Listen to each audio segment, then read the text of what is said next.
Welcome to Killer Women with your host, best-selling author Danielle Girard. And now, Danielle's next killer woman. Welcome to Killer Women Podcast, a proud member of the Authors on the Air Global Network with more than 4 million listeners. I'm your host, suspense author Danielle Girard, and my guest today is Katrine Engberg. A former dancer and choreographer with a background in television and theater, Katrine launched a groundbreaking career as a novelist with the publication of her fiction debut, The Tenant. She is now one of the most widely read and beloved crime authors in Denmark, and her work has been sold in over 25 countries. She lives with her family in Copenhagen. Welcome, Katrine. Thank you so much. Thank you for having me. Oh, it's so fun. And as I was already blubbering to Katrine before we started recording, I'm such a fan of this series. And as you can see, I've made all sorts of little marks on all my favorite spots in this book. So before I dig into all the things I love, please, Katrine, tell our readers about The Sanctuary. Yeah, well, The Sanctuary is the fourth and, for now, last volume in the series that is, I think, mostly known as the Copenhagen series or the Werner series. And it's a book series that is based in my hometown, Copenhagen, where I'm right now. And it features two detectives, Annette Werner, would be her name in Danish, Annette Werner, and Jeppe Kørner, or Jeppe Kørner. And in this, The Sanctuary, this volume in the series, I wanted to explore a theme that has always, been part of my life, which is the theme of loneliness and isolation.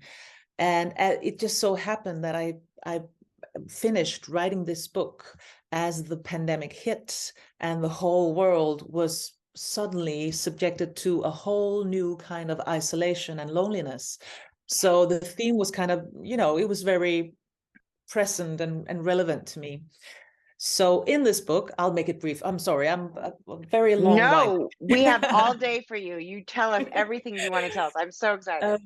But in this book, my male detective Jeppe has a broken heart, and he actually takes a leave of absence from the police and goes to an island in Denmark called Bornholm, which is a kind of a holiday paradise, especially for Copenhageners. But in the wintertime, it's very isolated and has all kinds of, socio-economic problems. So he goes there for the winter to work and, just escape his heartbreak. Meanwhile, his partner, Annette, who is also a detective, has or gets a case in Copenhagen where a suitcase, an old travel suitcase, is found in a park with half a dead body in it, a male body, but cut in half through the middle. Horrible. I know. I'm so sorry. I love it. I love how dark you are. You're just, it's very so, sick. we're like, I know. there's Very half twisted. a body. I know. Very twisted. Horrible. I had some really wild conversations with pathologists that I consult about this murder method. But anyway, so she, because her partner is away for the winter, she has this case alone and tries to solve it. And it turns out that the suitcase that the body was found in was actually purchased on this island where Jeppe is doing his leave of absence. And so they kind of meet up again on the island, and well, everything, all these jigsaw puzzle pieces turn out to, to form a one picture. Is that, could you say yes, that? they fit together. And on top of it, Esther is there too, which I love. So, I mean, in the series, you have these two detectives and they are the main characters, but Esther and Gregers, who was, in the Tenant, and Esther, who is also in that same building, became very good friends. And anyway, without spoiling Yeah. anything, Esther is also on the island. Yes. So I love how you do that, because it's so, if there's, it's you've created an environment where they're all back together in this way that feels very seamless and authentic. And I love, and you said like each of them is lonely, and so let's talk about that, because I love that Yeah. that's the theme, which, as you said, is so resonant. Even as we come out of the pandemic years later, there's still sort of this, the loneliness sort of has trailed on after us, as it was such a different way of life, and we're all sort of, I think, still in some sort of post-traumatic stress I from the agree. loneliness. Yeah. Yeah. I don't know when we get over it, but Esther is lonely, and then you also, there's a backstory here. This, a mother who has taken her two children to this island, and Esther is doing a biography of this woman and reading those letters, and there's so Mm, much loneliness in the letters too. I mean, I this is know. a right, but it's beautiful. I mean, I think it's wonderful. I think that's one of the things, Katrine, I think you do so beautifully. This is crime fiction, but it's also very beautifully created literary fiction. So you just bridge that gap so fabulously. I Oh, just, thank you so ah, much. Oh, that and means the world to me. Yeah. I love it, and I tag these things. I'm the one, and as I said before we talked too, that this is it's killer women, and so I love to sort of dig out the things about the aspects of being a woman that are so hard, and one of the things the Marguerite, is that how you pronounce her name, Marguerite? Yes. Yeah. My Margrethe, pronunciation, yeah. um, she, talks about how she's this independent woman on this island where, of course, everybody wants to marry her off immediately. They Mm, can't accept, they can't accept the idea that she just doesn't need a man, right? That she mm. doesn't. And she talks about, the struggles of being a mom, which I also think is a wonderful thing. And there's this place where I'm skipping ahead, and this is not by any means a spoiler, but she gets to this point where she writes to her sister. A lot of the letters are written to her sister, and she says, imagine having reached a place in my life where my greatest joy is a peaceful evening with my big kids. How matronly. 10 years ago, I would have laughed scornfully at that prediction. I would have added goals like dissertation and research funding to my ambitions for a good life. And it does have value to the extent that my work is my identity. But I must have changed. Time has smoothed those sharp elbows some. Today, happiness is being with my children. And it's so beautiful. And you have children, you must have children. Yes, yes. And I have a son and he's 13. And I'm at that point where he is slowly, or kind of rapidly actually, turning away from his parents and facing the world, and which he should. And it's just as it should be. But on the rare occasion where he actually wants to spend time with us, Yeah. it's the biggest happiness. It's such a bliss. So yeah, I'm pretty much describing my own situation in those Yes, letters. exactly. And I know my kids are 21 and 23, and Mm. I feel it too. It's so amazing when they return and they have their own minds, and you're not worried about all the little things. And then we contrast that with Annette, who has, now, is it Gudrun, her Good daughter? one. Yes, yes. And we Again. have these in Scandinavia. We have these soft D's that are Okay. impossible for everyone but us. So Gudrun is fine. We would say Gudrun. Gudrun, but I know it's horrible. Gudrun. We It's not can't even horrible. pronounce It's it. beautiful, but it's impossible. So, I know.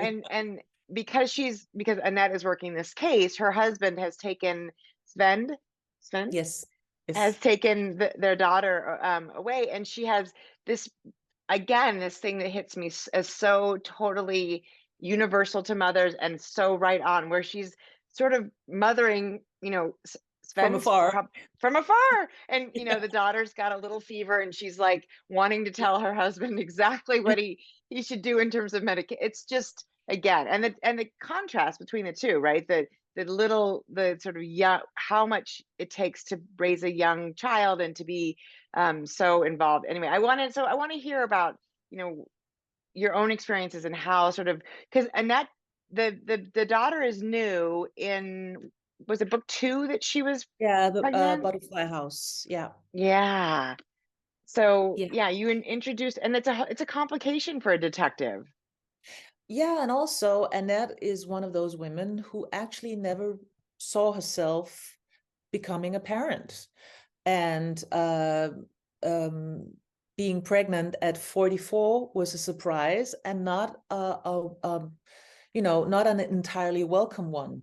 Right. So for her to have a child is just, she experiences all the different emotions that are connected to becoming a mother at, kind of against her ambition. So there's this instant love and connection, but there's also it changes her life. Her whole identity is kind of challenged by this new identity. And that, I mean, I was a bit younger when I had my son, but I still had an experience of a huge identity loss, and no one really talks about that, because we all talk about the love and the sense of fulfillment, which is also there, which is Of also course. true. But a lot of having a child is also losing yourself, the way Yeah. you used to know yourself, and to perceive yourself. So she finds that a challenge, because at 44, as a career woman, she's very accomplished. She has a good life that she really appreciates. So this whole struggle I try to build into her. And I mean, to me, it's a matter of crime fiction should be as engaging and interesting and thought-provoking as all other types of literature. So when I read crime fiction, I want to be entertained and thrilled and on the edge of my seat, but I also want to be, I want to be moved and yeah, have new thoughts. So I try to build complex characters, and especially, and I'm so happy that you focus on that too, especially interesting, complex female characters.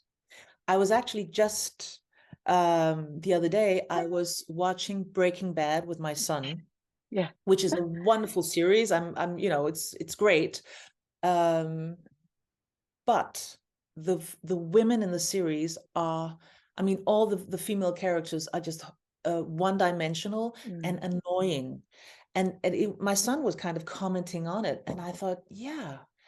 And if I look back on the especially the films and series that I grew up with, women were hot or mothers, or annoying, and they were all super one-dimensional, these characters. Right. And it hasn't changed that much, at least Mm. not in crime fiction and in action, in the action and thriller genre. Mm-mm. So so we have work to do. So True. I feel like a huge responsibility to build these interesting female characters and male characters as well, but And well, especially, and we'll talk yeah, about yeah. Jeppa in a minute, because he's also Mm, incredible. And Orla, I mean, there's a bunch of incredible men in this story too. yeah. But I want to focus on that, because I think what you're referring to with Annette's transformation, especially at 44, as you said, because Mm, what she is as a detective is incredibly competent, right? yeah. She has huge confidence and success, and she doesn't really doubt herself as an investigator. Of course, Mm, it's being an investigator is always sort of looking at things in a different light, and if that doesn't work, then shifting gears and trying something different. But what she experiences, and there's even a quote in here, which of course I've tabbed, about the anxiety that she feels about being about the mother part of her. And that is mm, so interesting, because we take women, I'm sure, like you, like me, who are very competent and confident in all of these things, and then all of a sudden you give us a child, and at least for me, it's stripped away all this confidence that I could do any. I mean, you give me a task, I can figure it out. But you give me a child, and I'm like, oh, I'm going to mess this up. It is I know. so different. Well, Yeah. and I don't feel like the men feel that the same way. And I'm not sure if it's Mm, because we carry them, or because but that's not true, because, Marguerite, her kids are adopted, and she mm, still feels it, right? There's the sense that the onus is on us. I'm not mm. sure. I mean, in a way, I feel that it's a very natural anxiety. And I kind of don't understand how anyone would not feel that way. Right. Well, male or female, when becoming a parent, because it is the single most how do you say, challenging experience in life, that you are suddenly responsible for this person, and every day you have you know, 24 hours to mess it up, and there are Yes. so many ways to mess it up. And all those, I mean, to me at least, I had all these vague ideas about parenthood, and how, you know, how I would be able to shape my child, blah blah blah, like everyone else, you know, stupid. And then you give birth to this baby, and you realize it's a real person, only smaller. So, you know, he came with his own personality, and I had to adapt. I had to, you know, understand and give him not what I wanted to give as a person and as a parent, but what he needed, which was Right. something completely different. So it's Right. just, and I feel like it's an ongoing uh yeah piece of work that is the most beautiful, but also the most challenging thing in life. And how could you not be anxious about that? I mean, you Right. know, yeah. So, and I just I feel it is completely underrated by society, how important this work is and how difficult. Because Yes. it's just supposed to be natural, and all, you know, of course it's natural. I mean, it's just biology, but it's also daunting. And Yes. I feel the need to you know, express this more openly and talk about it. So I let it be. I so appreciate it. And I do think, of course, it's biological, and the parts of it that are biology, are are super, they happen. But then there's this interesting thing that happens, I think, too, is that because we feel, as you said, so fiercely about the importance of how we, you know, how this child, the safety of the child, physical safety, emotional safety, their education, their openness to the world, and protection from the world. I mean, that Mm, there's so many different opinions about exactly how it has to be done. And so you mm, get these situations where I think, and it's like with, the judgment that Marguerite feels, for wanting to pursue a career. We put these dictations on women about how how it's supposed to be done, and then if they're not doing it mm. that way, then the ridicule and the sort of persecution, it's almost like it's a witch trial. And remember, I don't know if you it hit in Denmark, but there's a famous episode of Oprah where the stay-at-home mothers face the working mothers, and it's a Oh, bloodbath about the oh, way that they, yeah. because of course the working mothers are like, it's important to show our children that you can have a career, and the stay-at-home mothers are like, no, our job is to be available for children. And there's no sort of like, well, it's hard on both sides. Everybody is Mm, like, there's only one way to do it, and it's my way. And then we're so mean, women can be so cruel to one another about it. yeah. But it's I mean, I don't want to go into a whole patriarchy discussion, but it's also, I mean, we've also been socialized into being hard on each other.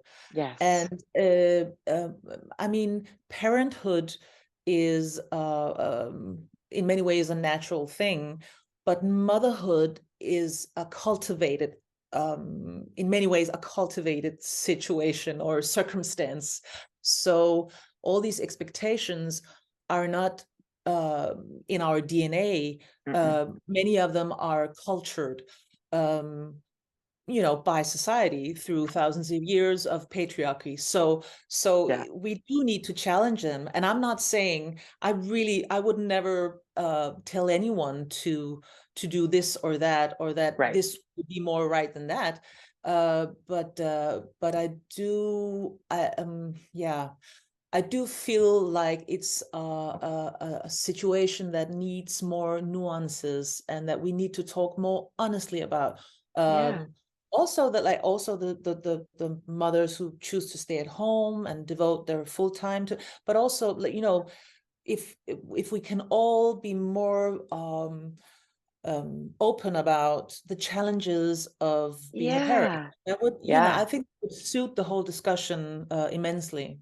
Exactly. We just need to have more compassion. There are women whose children would be served better by the woman having an outside life and getting fulfillment. My children, for instance, are better served that I had something else some of the time, and that they Yeah, had, other caretakers so that I could pursue this passion of mine.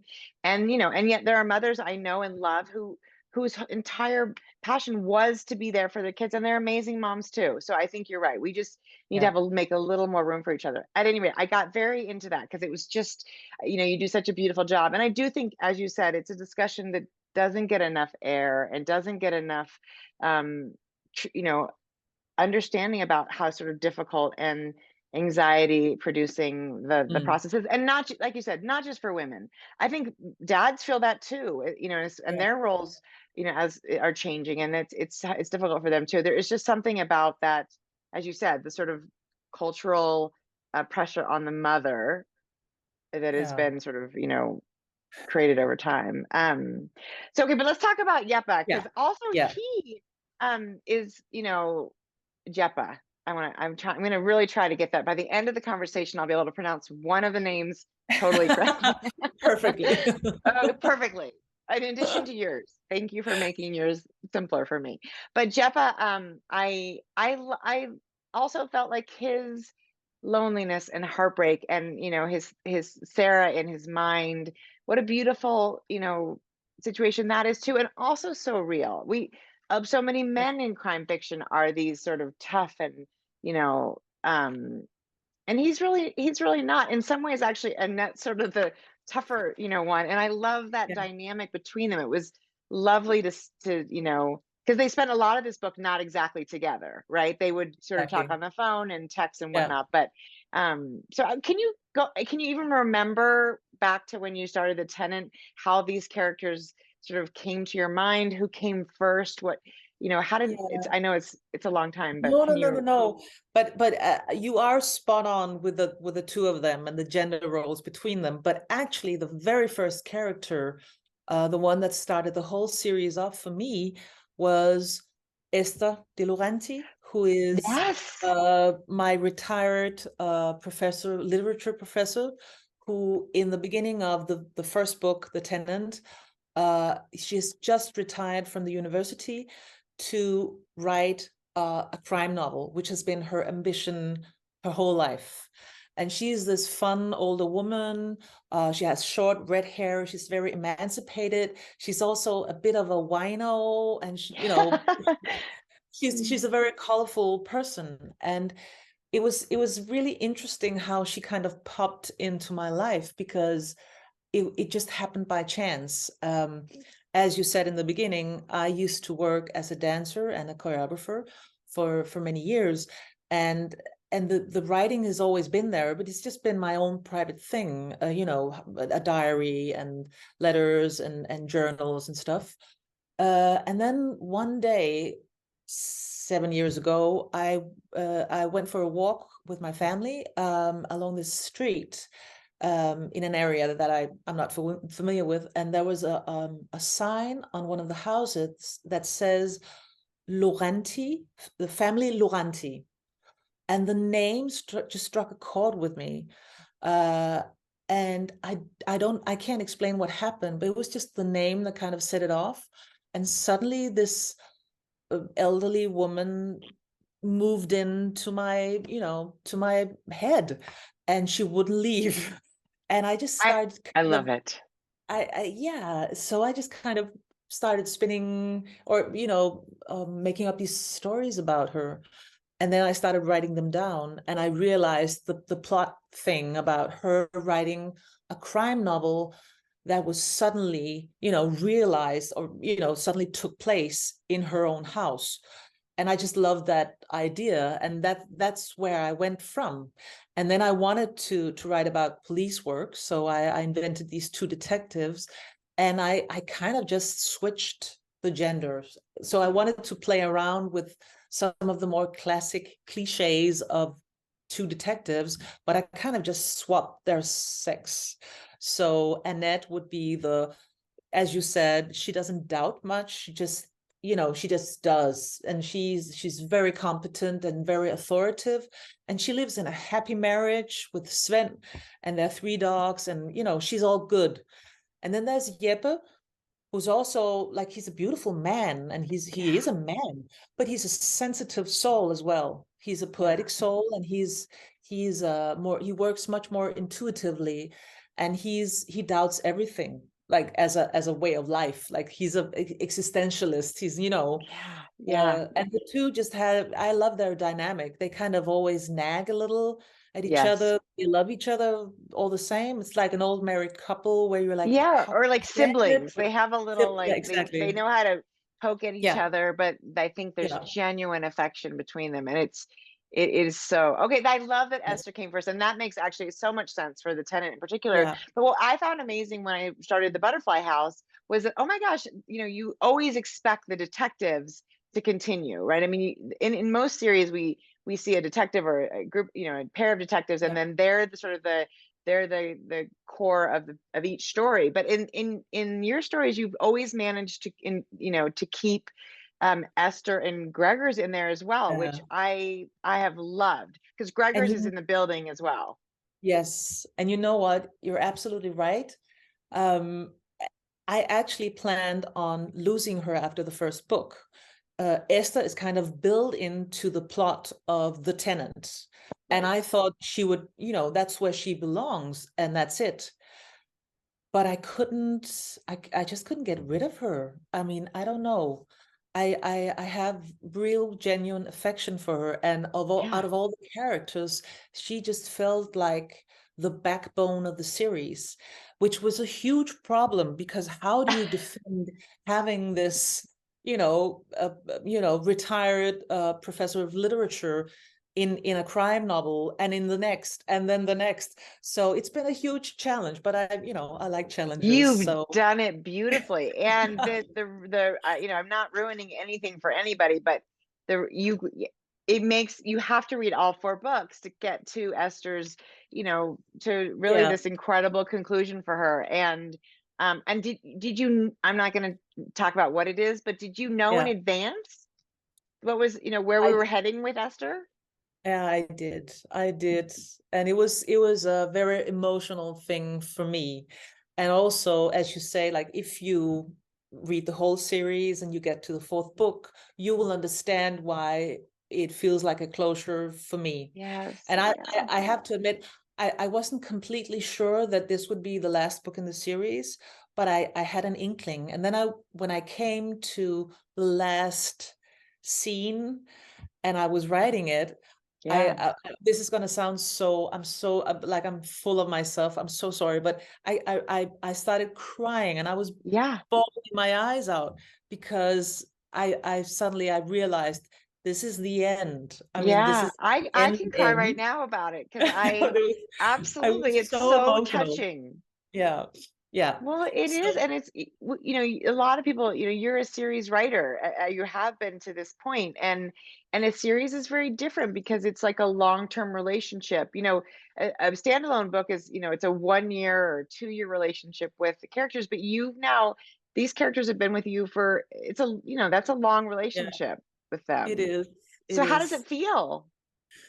Well, to tell you the truth, I have mixed emotions, because in some ways it was a relief to kind of let go of them and delve into a new universe. I just released a book 3 months ago here in Denmark, We're so far which is behind. called, no, well, it's on its way, but which is the first book in a new series, and it's been a lot of fun delving into new characters and a new universe. But but I do love Esther and Jeppe and Annette, and I kind of miss them. It feels like, I've left one family behind, and now I'm, with a new family, which I'm also very much into. But I do have this, it does feel weird. And also I've realized which you probably knew already, but I had no idea. Readers don't commit to an author as much as to characters in the book. So I've had really, really angry readers writing to me like, how dare you? Oh, so How it's, dare you leave our people? yeah, Yeah. yeah. When are they Well, coming back? Yeah, they'll get over it, but it is true. It is an interesting, I mean, but the other thing is I think there are people who make a series last too long, right? And you sort of yeah, feel it kind of fizzles instead of having this beautifully crisp, poignant, emotional ending.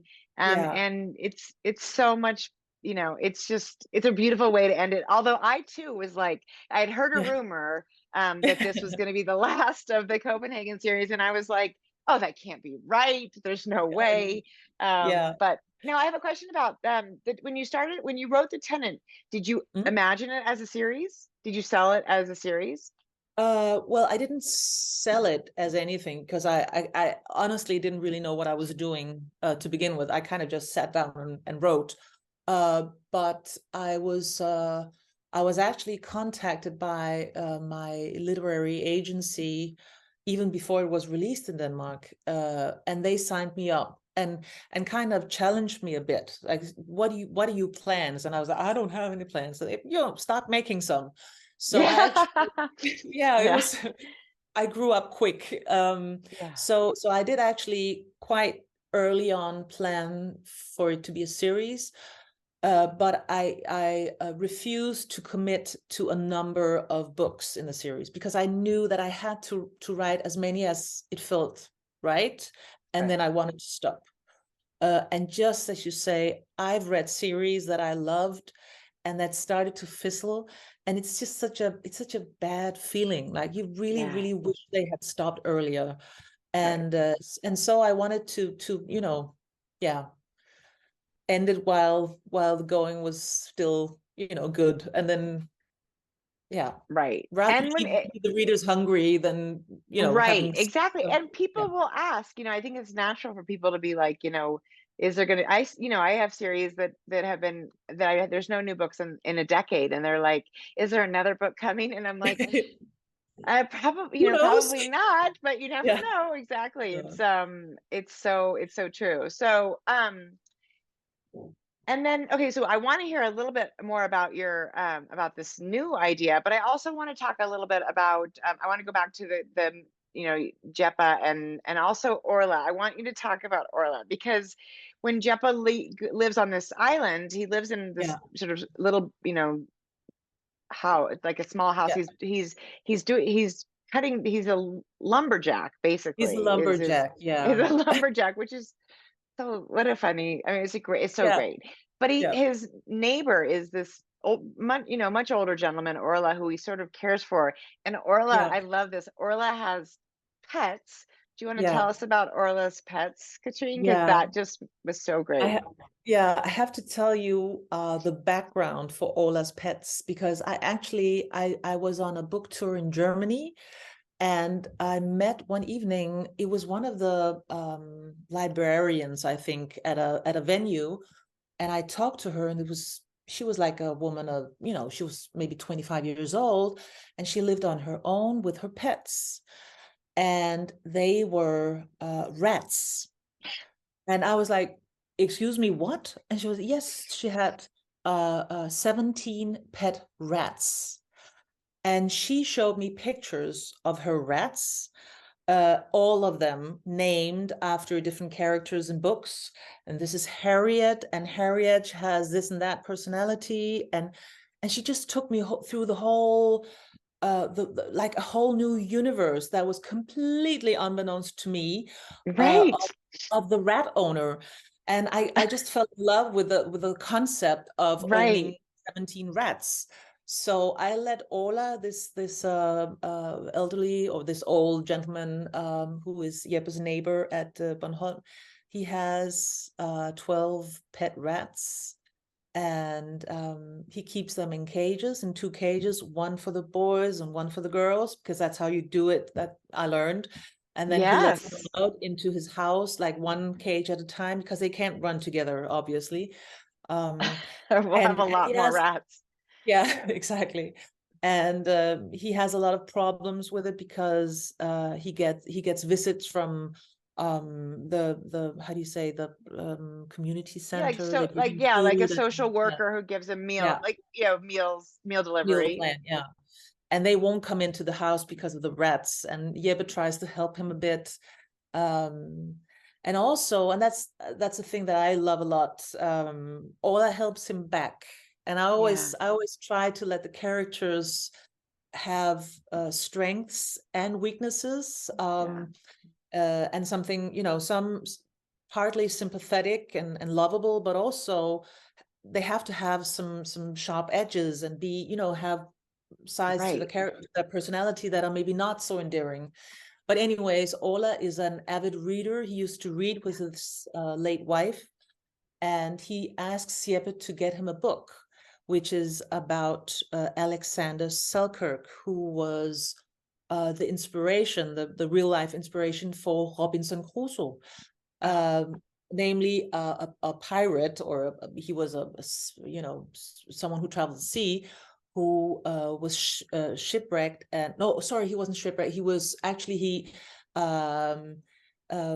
was put off the ship on a deserted island and lived there for many years. And I read this wonderful book about him, and that's the book that Ola reads in the story. yeah. And some of the observations about being alone, deserted on an island, are relevant to Jeppe's situation, where he has actually chosen this seclusion by himself. Mm, He's turned his back on society and mm. chooses to be alone, and kind of just um, yeah. So I wanted that interaction between the two men. Yeah. I mean, it's lovely, and I think the other thing that is interesting about it is it also speaks to sort of the reality of being again isolation, the reality of being an older person without having lost your spouse. And one of the things I love is that Yepa is so um he's so attuned to the fact that Orla's clearly pretty cognizant and sharp because he can remember the names of all his rats, which I think is a thing. Like we when we start to see, I don't know, aging parents or aging grandparents, and we start to worry about them, there are these touchstones that we feel like, Mm, well, if they can still remember us. But for Orla, it's that he's still so engaged with his pets that he could yeah. identify them. And I love that the story came from, because of course, where do we get these very interesting ideas? And I love that it came from a young librarian. It's such a it's not Isn't that what you funny? would expect. No. Yes. I wonder if I have you heard from her? Has she read the book? I actually, no, I haven't heard from her, but it Interesting. just released in Germany like a month ago. Okay. So maybe she'll be in touch. I don't know.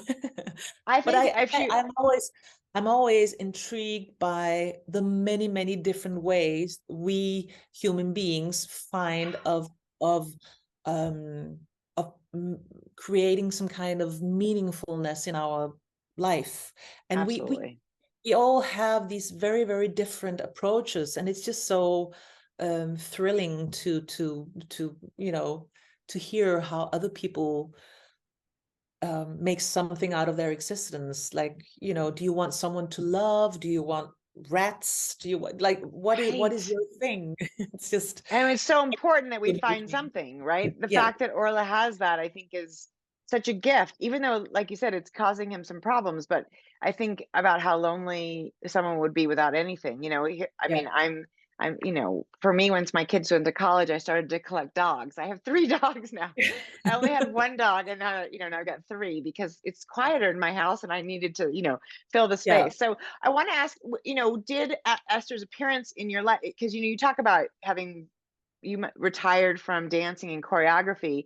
Was that the timing of that about, were you still dancing and choreographing when you started the Tenant, or was that sort of the transition time for you?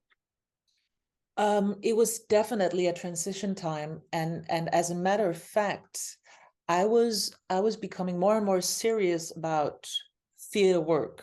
So I was not only working as a choreographer, I actually was offered by a theater here in Copenhagen to direct my first play.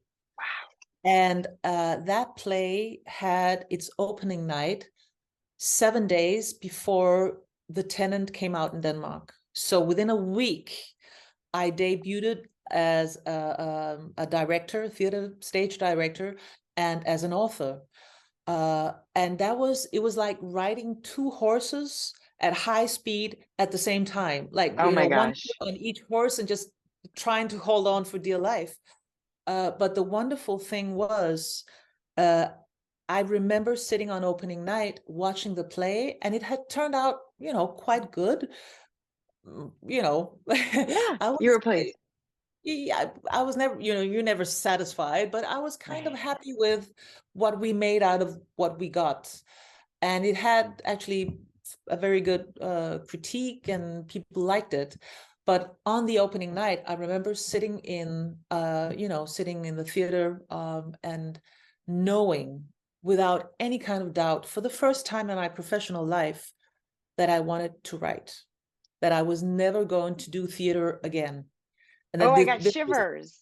yeah, but Yeah. it was, I mean, I've been a very seeking soul my whole life, especially professionally. I've tried many, many different things. Yeah.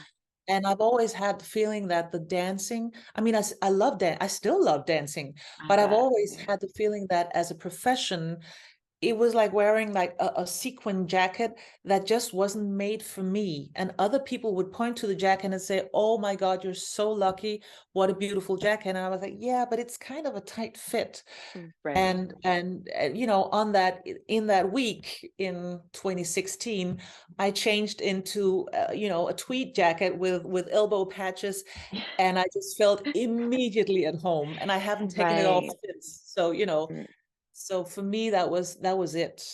And I've been writing it That's a since. beautiful metaphor. I love that. Your tweed jacket with your patches. Yeah. So yeah, so that is, God, that's a lot. I can't even imagine how you did it. Well, congratulations on that. And I think that's an incredible thing that you pursued both of them until you really felt like, okay, this is who I am and this is what I want, Yeah. which is takes a lot of listening, especially if people are saying, oh, the show turned out so well, you could do this again, and not being sort of Yeah. lured by that. Two very different lives, one very isolated, right? I mean, we Mm. write alone, and Yeah. one very Very community. I mean, extrovert. Yeah. yeah. Yeah. So that is a really difference too. And then you also at that time had to have had like I mean, 6 or 7 year old child, right, Mm. on top of True. everything else. So Yeah. that was Yeah. not, Yeah. that's a lot. That's a lot. But So actually, yeah. oh, sorry. No, yeah, it actually felt pretty easy. It was the first, I think that was the first sensation of calm in my professional life, because as I said, I've been in doubt forever. But from that evening on, it was very, very clear to me, which feels as the best, a huge blessing. Yeah. Such a blessing. Yeah, that's really impressive. So I love thank you for sharing that story, because that is, I think, the thing that we all need to do is to sort of listen to the inner, which is the coat that fits me, and try to and avoid anybody else telling us, but you're also really good at this and you're also really good at this. Yeah, Um exactly. so how do you set up your life? Like, are your son is probably in school now that the world is back. And you have, are you sort of, do you have a schedule? Do you sort of feel like you write how do you do it? How do you sort of schedule your life? Um, well, I don't have a schedule as such, but since writing is all I do, I tend to, to send my son off to school in the morning, and we have breakfast as a family, and then I take the dog for a walk. My husband goes off to his job, and I take the dog for a walk. And when I come back, I just sit down at this very desk, and I start writing.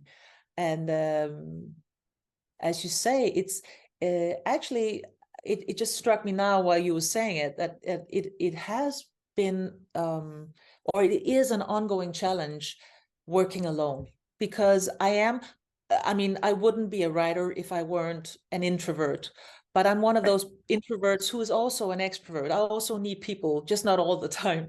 So Right. I'm actually, at the moment, I'm experimenting with having so sort of work collabs with other authors, where just once a week I sit with them and write. So I'm not alone all the time, because it does become a little, heavy. Don't you find that? How do I you think feel with that's that? so Yeah, true. yeah. Yeah, when we were, during the pandemic, one of my writer friends suggested we do this alone together thing.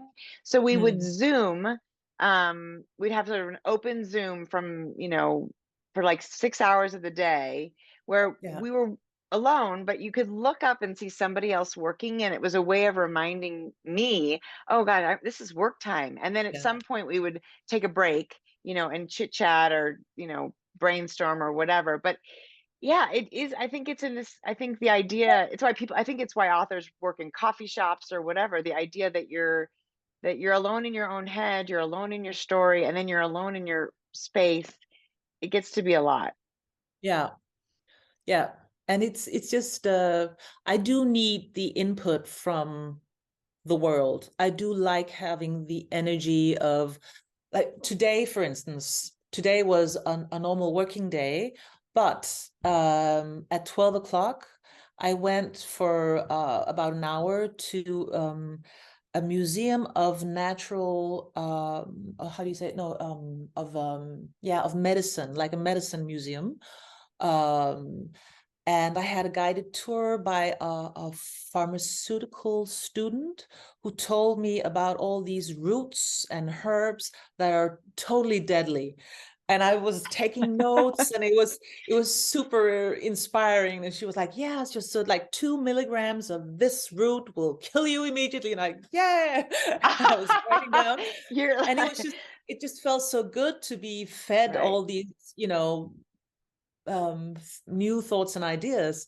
And I I find it, and I suspect that you agree that the dynamics of being a writer, a crime writer, where you do sit alone and you write a lot, but you also go out into the world and you investigate. Basically, I Mhm. mean, we are detectives. For the In order to write one of our books, we need to know a lot of things about a lot of things, not just police work and how you do an autopsy, but also like how does a nurse who works in the heart department of a hospital, how is her daily life? Or, you know, how do you tend to, how do you care for 17 rats? And, you do have to investigate all the time.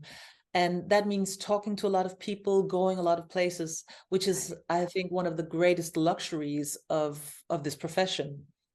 We get to be learning all the time, and Yeah, and it's never a very boring lesson, right? I mean, there's nothing boring about ever. going and learning which herbs will kill you. I love that. I'm gonna have to. Right? I probably need to email you and be like, how do I kill this? Yeah.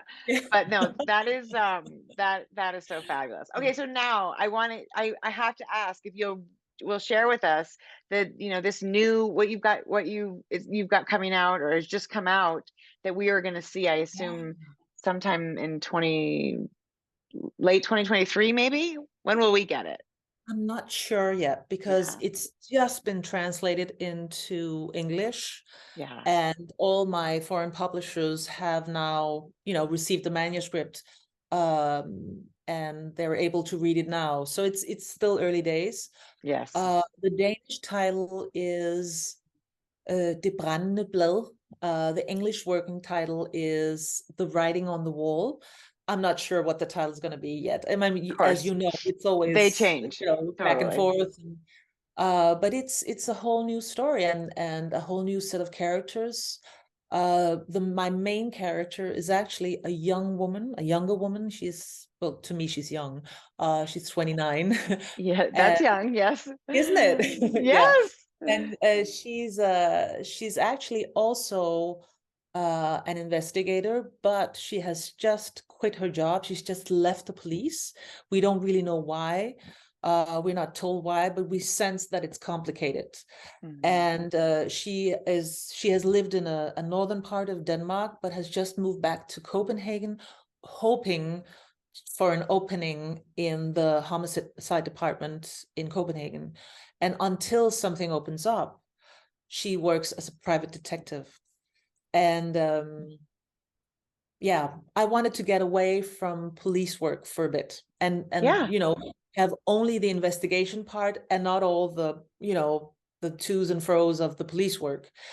And another ambition I have for this series was, especially for the first book, was to draw on my own family history, which has been a huge challenge for me.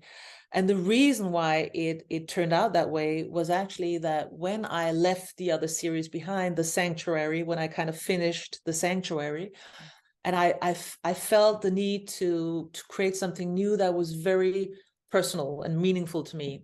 And at that time, 2 years ago, my mother, out of the blue, sends me a police report, which is written in on the night of the 6th of October 1943 in Sweden by a Swedish policeman, and it states that a Jewish couple has fled the Nazis in the bottom of a fishing boat with their 2 little sons. They've left everything behind. They carry just a suitcase each. They have absolutely no values. They have no identification papers. And the woman is pregnant. And that couple were my grandparents. And the baby in my grandmother's stomach was my father, who was actually born on the run in Sweden on the 2nd of January, 1944. And obviously I knew the story. I knew of it, but we never talked about the war. Like, my grandparents never talked about a war. It was too painful. Yeah. And my father sadly passed 9 years ago, and I never really asked him the right questions in time. And suddenly I was holding this evidence of what happened. And Yeah. I just knew, okay, I have to write about this. I have to build it in to this whole new universe and a crime story. And how do I do that? So I'm actually drawing on history, on World War II, but also on my history, which is, yeah, I've had some tearful days in front of the I'll computer. bet. I'll bet. And I'm sorry that, you know, I lost my dad 8 years ago, and there is Oh, something, so you do wish you could ask. My dad was a doctor, and so I have all, you know, my for early books, I always ask questions about, you know, medical things, and yeah. I, to this day, I'll be writing something and think, well, I'll just call my dad, and then I realize, oh no, you cannot call Yeah. your dad. So it's what a fabulous beginning, you know, of a new series, and you know, what a powerful thing that you have evidence of this incredible struggle that they must have gone through. I mean, that whole era is so, it's so rich with conflict and Yeah. devastation, and I can't wait. How do I get my Oh. hands on it? Okay. Yay. Well, that is super exciting. And the writing on the wall, what a fun, I mean, who knows? Like you said, I think of 16 books, I've gotten to keep like 4 or 5 of my titles. So you never know Yeah. what something will end up being, but that's fabulous. Now, what is the main character's name? The young woman. Her name is Liv Jensen. Liv, like Look, Liv Tyler, Liv Jensen, but yes. actually in Danish, Liv, liv is life. Liv, Oh, live. Yeah. So it's and Jensen is the surname of every other person in Denmark. So yeah, like I, Johnson, probably yeah, here. yeah, Yeah. it's yeah. So she's a very ordinary but completely special young woman. I mean, I Yeah. don't know. I'm very infatuated by her at the moment because it's a new relationship, so to speak. So I feel like I'm getting to know her as Yeah. I write. Do you have that feeling as well when Of you work with, course. yeah, Yeah. like And some that's a you know from treat, the right? beginning? Yeah, it is. It's like when you write a scene and your character does something that you kind of didn't really expect Yeah. them to do in that way, and you get to know them better. It's like getting to know a real person. It's really yeah, it's thrilling. And they can, even though they come from you, they can completely surprise you, and you think, Yeah, what? I did not yeah, expect that. They really are their, they really do have to make their own way, and you're really just sort of a, you're, an engaged observer in the process. And I think there's a lot of magic in my mind that happens yeah. when a writer Uh, writes a book. You're so right. I mean, I actually often compare it to directing actors.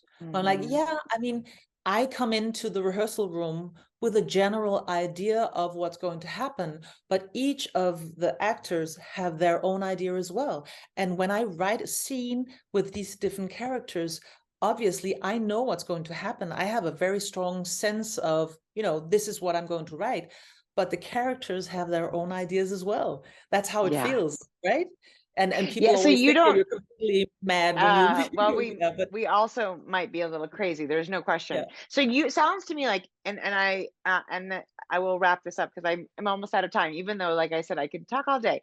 Do you, do you have an idea of the whole story when you start, or are you a plotter, or are you sort of just, it's sort of, you follow sort of the where the characters take you, kind of. I'm kind of in between. I'm not a Hmm. plotter or a planner at all. I'm a very intuitive writer, but I also do try to have like these fixtures along the way where I know like I might go like this, but I do end Yes. up there in a Yes. roughly, 50 pages or whatever. Right. And that might change a bit, but not too much. So I do have these fixtures along the plot, but I write a little and then I plot a little and then I write a little and then I plot a little and then I change a lot all the time. Yes, So, right, right, yeah, exactly. yeah, Well, that didn't work. Yeah, yeah, exactly. Well, that's, exactly. it makes, and I think it feels, and I know people who plot out a book amazingly well, and you feel like you're really, it doesn't feel, it feels all very organic. But for me also, I know where it ends, and those sort of, I call them like, they're sort of like benchmarks, right? I know Mhm. sort of where we're going to get along the way, but I don't really know how we get there. And I feel like for me, that makes the story as exciting to write as I hope it will be to read, right? Exactly. Yeah, I So, agree. Yeah. okay, well, um, I can't believe there's going to be anybody listening who has not already read at least some of this series, but this is, it is, actually, I think, Katrine, this is probably one of my top three favorite series. And I love these people, Oh, and I cannot wait to read whatever you've got next. And I'm going to hopefully get you to come back and talk to us some more. So, what a I would love treat. to. Thank you so much for having me. I'm so excited. Thank And you. you'll have to come to hopefully you can make your way over to one of our conferences in the United States one of these days, and join Thriller Fest or something. People would just be so excited to have you there. Absolutely. I can't wait. Now that the whole pandemic is hopefully over and we can travel again. Right. I love Yeah. that. Okay. Well, anyway, thank you. This has been Katrine Engberg with the Sanctuary, part of the Copenhagen series, or the last of the Copenhagen series. If you haven't started the series, you have four amazing books to get to devour, and I'm jealous. And thank you so again, Katrine, for joining us. Thank you. Until next time, this is Killer Women, and we will see you soon. Bye.